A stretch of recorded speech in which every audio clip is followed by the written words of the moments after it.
ఇక తెలంగాణలో ఎన్నికల పోలింగ్ కొనసాగుతుంది. 11 గంటల వరకు అత్యధికంగా ఆదిలాబాద్లో 30.6%, అత్యల్పంగా హైదరాబాద్లో 12.39% ఓటింగ్ నమోదైంది.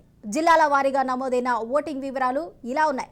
ఆదిలాబాద్లో 30.6%, భద్రాద్రిలో 22%, హనుమకొండలో 21.43%, హైదరాబాద్లో 12.39%, జగిత్యాలలో 22.5%, జనగాంలో 23.25%, భూపాలపల్లిలో 27.80%, గద్వాల్లో 29.54%, కామారెడ్డిలో 24.70%, కరీంనగర్లో 20.90%, ఖమ్మంలో అలాగే 26.03%, ఆసిఫాబాద్లో 23.68%, మహబూబాబాద్లో 28.05%, అలాగే మహబూబ్ నగర్లో 23.10%, మంచిర్యాలలో 24.38%, మెదక్లో 30.27%, మేడ్చలలో 14.74%, అలాగే ములుగులో 25.36%, నాగర్ కర్నూలులో 22.19%, అలాగే నల్గొండలో 22.74%, నారాయణపేటలో 23.11%, ఇక నిర్మల్లో 25.10%, నిజామాబాద్లో 21.25%, అలాగే పెద్దపల్లిలో 26.41%, సిరిసిల్లలో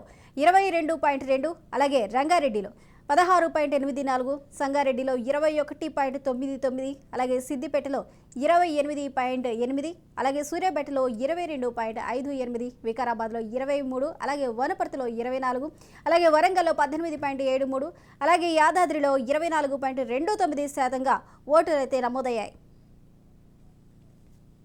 ఇదే అంశానికి సంబంధించి పూర్తి సమాచారాన్ని మా ప్రతినిధి అరుణ్ కుమార్ మంచిర్యాల నుంచి అందిస్తారు. అరుణ్ కుమార్.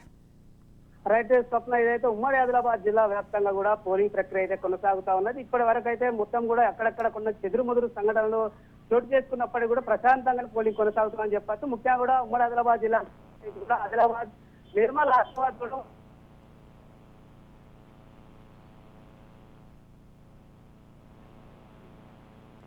ఏదైతే ఆదిలాబాద్ జిల్లాలో రాష్ట్రంలో అత్యధికంగా కూడా ఏదైతే ఓటింగ్ శాతం నమోదైనటువంటి పరిస్థితి 30.6గా నమోదు కావాలి. ఆసిఫాబాద్ లో కూడా 23.4% కూడా పోలింగ్ అయింది. అదేవిధంగా కూడా మంచిర్యాల జిల్లాలో 25.2% కూడా పోలింగ్ నమోదైంది. అదేవిధంగా కూడా ఏదైతే ఇక ఆసిఫాబాద్ తో పాటు మంచిర్యాల జిల్లాకు సంబంధించి కావచ్చు, నిర్మల్ జిల్లాలకు సంబంధించి కూడా పోలింగ్, నిర్మల్ జిల్లాలో 24% పోలింగ్ ప్రక్రియ అయితే, కొన్ని జిల్లాలో కూడా పోలింగ్ ప్రక్రియ అయితే మందకొడిగా కొనసాగుతున్నటువంటి పరిస్థితి ఉన్నది.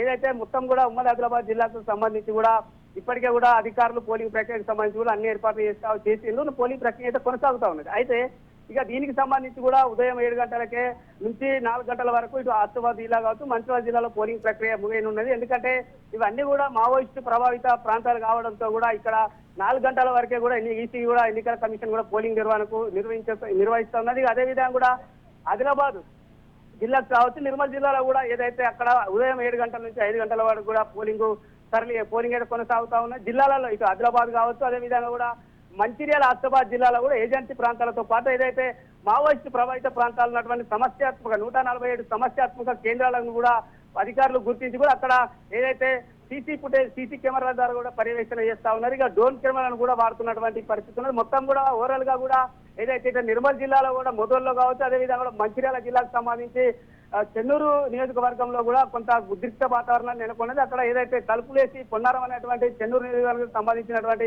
పొన్నారంలోని ఒక బూత్ లో కూడా తలుపులు వేసి కూడా ఇటు అధికారులు ఓటింగ్ నిర్వహిస్తూ ఉంటే కూడా అక్కడ ఉన్నటువంటి కాంగ్రెస్ నాయకులు కూడా దాన్ని అడ్డుకోవడం జరిగింది. అక్కడ కొంత ఘర్షణ వాతావరణం నెలకొన్నది.